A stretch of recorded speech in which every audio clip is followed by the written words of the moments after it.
What is up, everyone? Jeremy here. Welcome to In the Mix. In this video, I'm going to share with y'all 6 Logic Pro tips that you absolutely should know to help organize and optimize your workflow.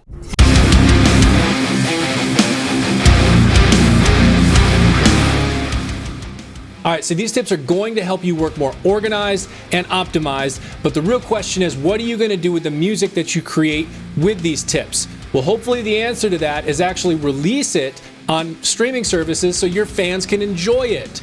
Well, to do that, you need to use a service such as this video's sponsor, DistroKid. I have personally been using DistroKid for over a year now. I've released a couple tracks on them, and I want to share with you just how easy this is to do and how it's going to save you money. All right, so to sign up for DistroKid, you're going to want to make sure you use the link in the description of this video, and I'll put that right down below as well. It is distrokid.com/VIP/Fox. Use that, you're gonna save 7% on your first year. All right, so once you've registered and signed up on DistroKid, simply click the upload button on the top of the page, and they will take you to this form here where you can upload your music. And you can even select the individual services you want your music to show up in. Things like Spotify, Apple Music, iTunes, Instagram, TikTok, Google Play, etc. If there are some in here you don't want it to show up in, just deselect them.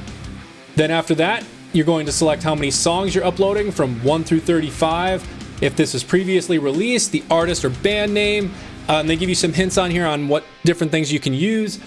If the artist is already on Spotify or Apple Music, if you are not already on either of these services, they give you options right here to create those accounts. It's super simple, but because as I've mentioned before, I've already used the service, I've already signed up, you can see it's already found me right there. So any subsequent uploads, the information is already pre-populated and ready to go. You don't have to change anything. I simply select the release date for when I want this stuff to go live. Next up is if I want this to be available on pre-order or not. And the next up is the record label, and this can be literally anything. If you're not a signed artist, such as myself, and you want to release some music, just make something up, as I've done here. Then with that, you're going to upload an album cover. Now this needs to be high quality, and they put some hints on here for things to watch out for. Do note that the optimal size here that they suggest is 3000 by 3000, so it needs to be a fairly large image. Some of the streaming services may reject your music if the album art is not high quality, so make sure you work with a designer or at least put together something that is high quality. After that, you're going to select language, the primary and secondary genres, and then you get into where you upload your individual tracks, and this is where you can put your song titles, upload the actual audio files, say if you wrote it or if you wrote it or if this is a cover. You can also list additional songwriters' names if you weren't the only one involved with writing it. Additionally, you can mark if this has explicit lyrics or is a radio edit or is an instrumental. You can select your track price for individual purchases of your music. And then there are some additional options down here on the bottom. After you've selected any additional extras you may be interested in, comes the legal stuff, the distribution agreements. Read those. If you agree, hit those check boxes, hit done, and you are done. That's it. That's all it takes to upload your music, schedule it, and get it into all of these streaming services. It is that easy. All right, so just one last point about DistroKid and why I personally chose to use them to distribute my music to streaming services, and that is because they make collecting payments from streaming services super simple. All you have to do is set up your bank account information in your DistroKid profile, and they will collect the payments from streaming services and deposit it into your bank account automatically, minus any banking fees and applicable taxes, but it could not be easier. So don't miss out on this. When you're ready to release your music, use the VIP link in the description of this video to save 7% on your first year and get your music out there. All right, now let's jump into the 6 Logic Pro tips that you absolutely should know, starting with number 1, track stacks. So some of these tips require showing advanced tools. If you're a new Logic Pro user, let me show you how to turn on advanced tools. So to do that, you're going to come up to the Logic Pro menu, Preferences, Advanced Tools, and then select Show Advanced Tools. Now I always just keep all the other tools that come up underneath this, the additional options. I select all of those as well. All right, so track stacks are going to help you greatly organize your tracks, and there are two different types. There are folders and there are summing tracks. Let me demo those for you now. I'm going to create two quick audio tracks here. I'm going to highlight them both, control click, and you have this option here, create track stack. For this, I'm just going to choose the folder stack, and folders don't send the individual tracks to a bus. That's essentially the difference between a folder and a summing track. So as you can see, this track here that is highlighted, this is essentially just a folder that contains tracks within it. I can't do any additional processing other than just mute, solo, or change the level of this stack. So that is a folder. It just puts tracks under it and you can collapse and expand it to view them. That's basically it. A summing track, however, and I'll create that now with these two audio files. Summing track. When I create this, you'll see what happens is I now have this new bus here where the two tracks that I had highlighted are routing into that bus. So now, because this bus can actually have plugins associated with it, I can do additional processing on this bus that will apply to every track within that stack that is associated with it. So that is a great way to not only organize your tracks, but also do additional like bus processing on all the tracks within that stack. All right, tip number 2 is markers. This is something that for a long time I just neglected, I never really used, but nowadays I use all the time. Even if it's just on a short clip so I can quickly jump around, I can quickly loop things, it really does make your workflow much easier and more optimized. And to demo that, as you can see, if you click this little arrow right here on the top, it will expand this top section, which shows you arrangement, markers, signature, and tempo.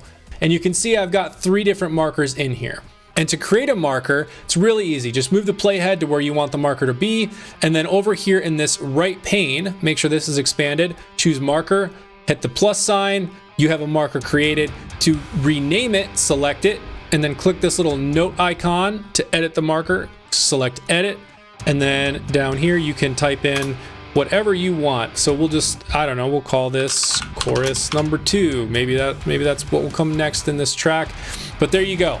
Now we have this individual marker here ready to go, and you can quickly navigate between your markers as well. And so to do that, if you just simply hold the Option key and click on your marker, you'll see it'll actually jump around to that specific marker and it will move the playhead to it as well. So if I just want to quickly jump to the first chorus, I can do that and then hit spacebar and it will start playing for me. One other quick note about markers is they make creating loops around your different sections, specifically your markers, much easier as well. So in this top section here, wherever you have a marker, all you have to do is click it, drag it up into the loop section, let go, and now you have a loop. And it also works for multiple markers. So if I select, maybe I want to loop the first chorus and the first verse. If I select both of those, I drag up to the top, it will create a loop around both of those as well. So as you can see, putting markers in not only helps you organize your song into the different parts and be able to quickly jump between them, but also looping, it just makes things a lot more optimized. All right, tip number 3, labeling your input and outputs. So to do this, we're going to open the IO labels view. To do that, you're going to select the mix option at the very top, open up IO labels, and you'll get this window here. So with this, as you'll see, it will show every input, every output that you have available, and that is dependent on your audio device. So you may see different inputs and outputs than what I'm seeing here. So don't be concerned about that. It just depends on your audio device that you have configured in the audio preferences in Logic Pro. But the important thing here is how to actually name an input and output and how to provide a custom label on it.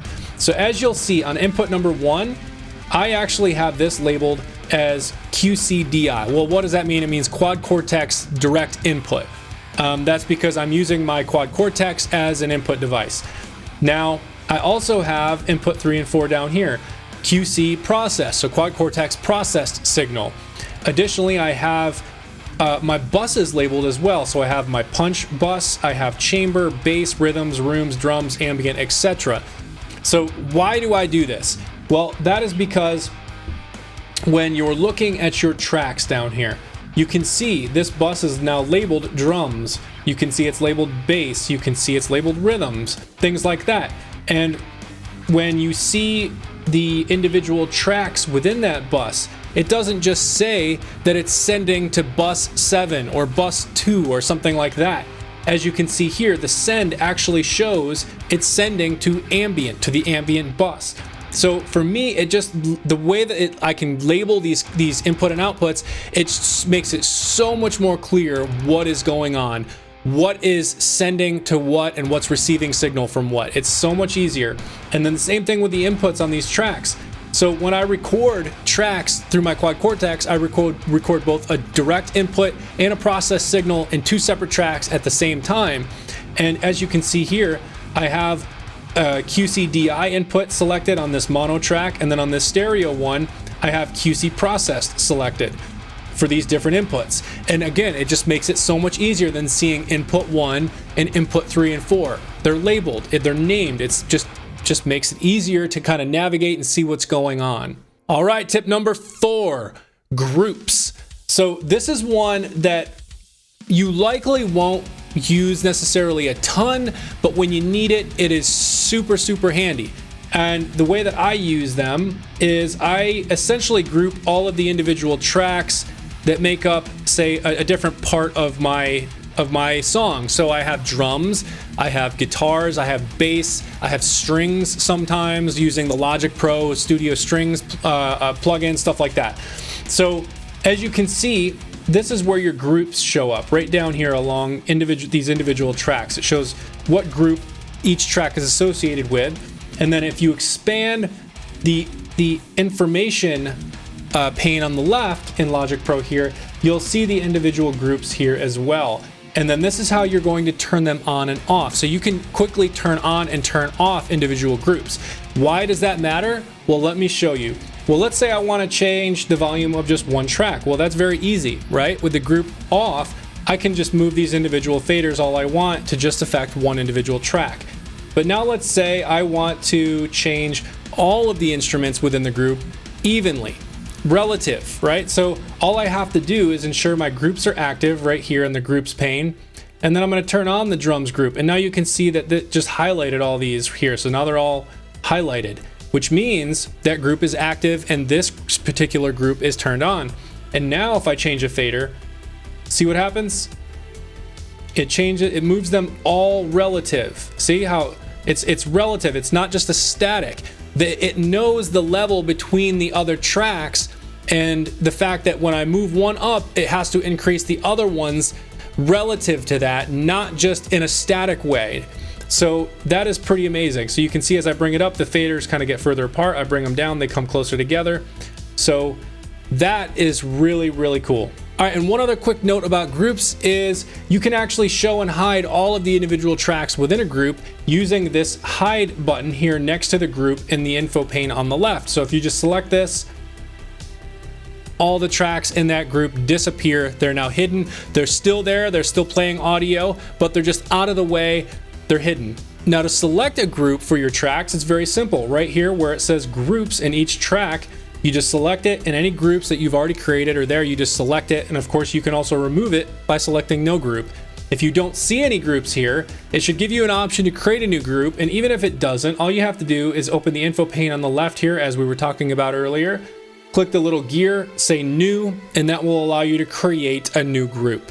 After you've created it, you can come down to your tracks and then expand this group menu and it will be there for you to select. All right, tip number 5, labeling notes in the MIDI piano roll. So I want to go ahead and just forewarn you, this is kind of an involved process. In my opinion, it should not be this difficult to do, but I'm going to show you how to do it. So the very first thing is you're going to want to open the MIDI environment window. And to do that, the easiest way to do it is just hold the command key and type the number 0.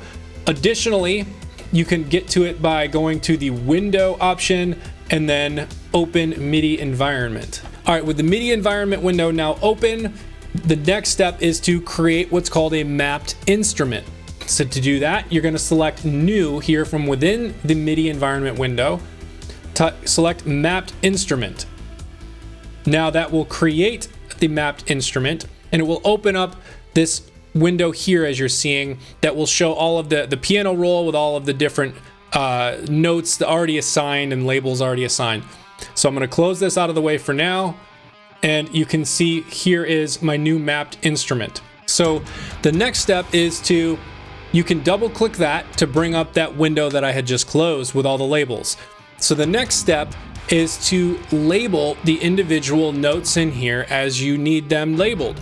And one quick pro tip here is if you want to quickly select everything that's in here and already labeled and just reset it to default, all you have to do is start at the top, click drag down all the way down to the bottom of the window, just hold it until it comes all the way down, and then you can come up to initialize and say names as note, and that will take everything back to its note value because it defaults to the Logic Pro drums labels. So if you just want to see the notes, that's how you're going to get to the notes.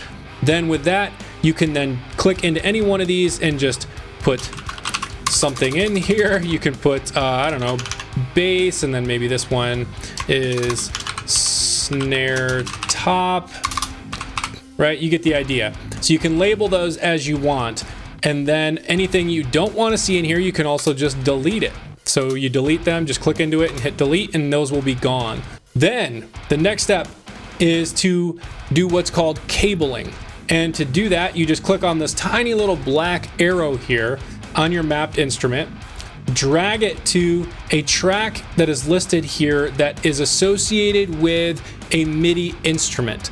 So for me, I've already done this. You can see my mapped instrument here, and you can see I've cabled it to my kick track, which is the one that actually has Contact set up in it with Get Good Drums Invasion. That is a Midi instrument. So to cable it, as I mentioned, you just click the little black dot and you get what looks like a guitar cable. That's why it's called cabling.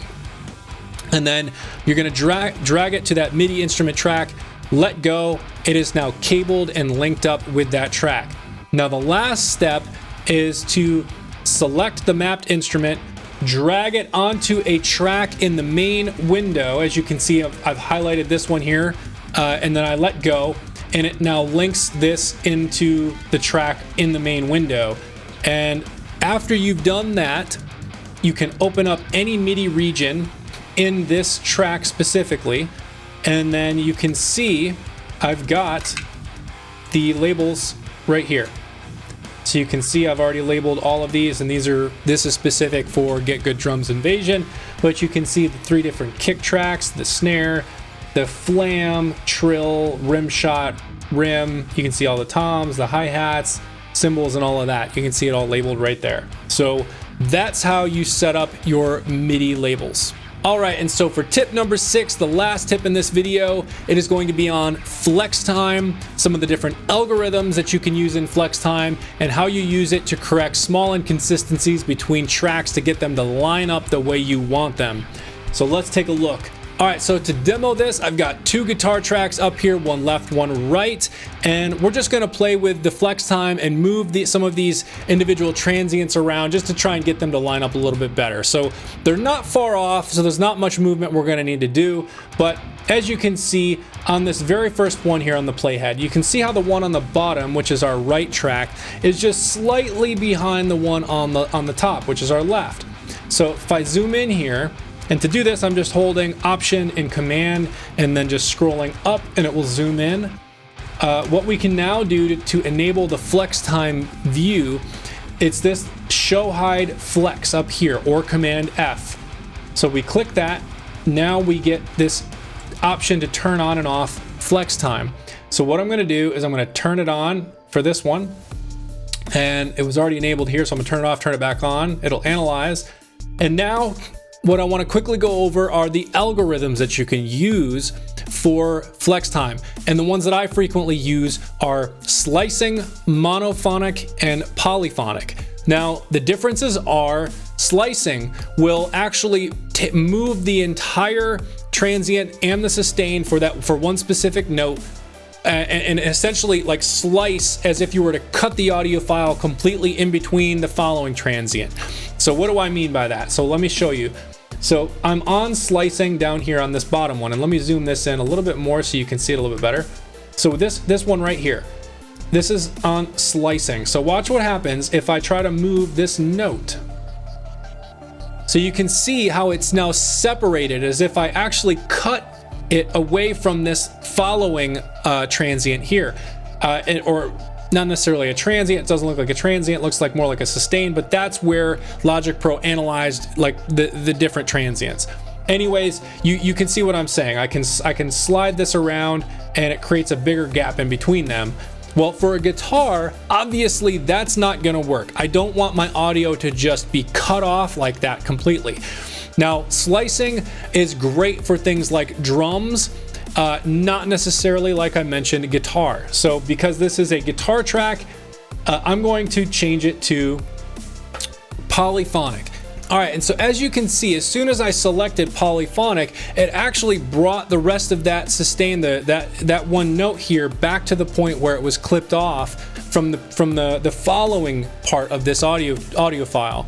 And so that is part of the reason why using polyphonic, and even monophonic does something similar here, but the difference between monophonic and polyphonic being monophonic is better for things that play one note at a time, because it doesn't use a more CPU intensive algorithm to try and keep things to try and not affect the pitch ultimately. So if you have a bass track that you're wanting to do this on, and you're not playing multiple notes at a time, as you're typically not on a bass, you could easily use monophonic and save some CPU power. Now, for a guitar where you're typically playing more chorded stuff, or at least on a rhythm guitar like this, it's more chorded, you're going to want to use polyphonic and use that more CPU intensive algorithm to ensure that you're not changing the pitch as you slide this around. So I've got polyphonic selected here, and I'm going to come up so I can see where this left track starts, and I'm going to just slide this back, and right about there is now lined up. Now, one other quick point about sliding these individual transients around. It depends on where you click on these bars, how you're going to move things. So what I mean by that is, for this one here, for example, if I select up here on the top, it's going to move differently than if I come down here on the bottom half. And as you can see, even the icon changed. So where it shows these three indicators, what it means is it's only going to move this one transient. You can see how I'm only it's only moving this one note, right? It's just moving the one. However, let me undo that. However, if I select the top part where it just shows the one in the icon, like the one pin here in the icon, if I select that one and move, you can see how it's going to move this note and everything else that is in between any other pin that or any other move that I've already created. And so you can see how here when I move this, nothing on the left side of that previous note is moving, but everything on the right is. However, if I select any one of these others to kind of pin that, I locked it in place now, and now I move, it's going to move anything in between that. So you can then lock those ones into place. So now we've got those two notes lined up, and if we come forward here, we can just kind of look at the rest, see if there's anything else that kind of sticks out. And it looks like these ones here might be just slightly off. So like you can see these ones from between the left and the right, just slightly off. So what I'm going to do is I'm going to come down here. So I don't move everything. I just want to move the one, just kind of back that up slightly so that those two line up, right? And so that's the idea of how flex time works and what it's for, and some of the different algorithms that you can use depending on if you're using flex time for drums, bass, or guitar, things like that. All right, y'all, that is it for this video. Hopefully you found those tips useful. If you did and you dig this content, hit that like button down below. If you are not subscribed to my channel, I would ask you to please consider subscribing. I've got a lot more content lined up for this In the Mix series, as well as my tone sample series and other instructional and informative videos. So hit that subscribe button down below, and as always, thank you for watching and thank you for your support.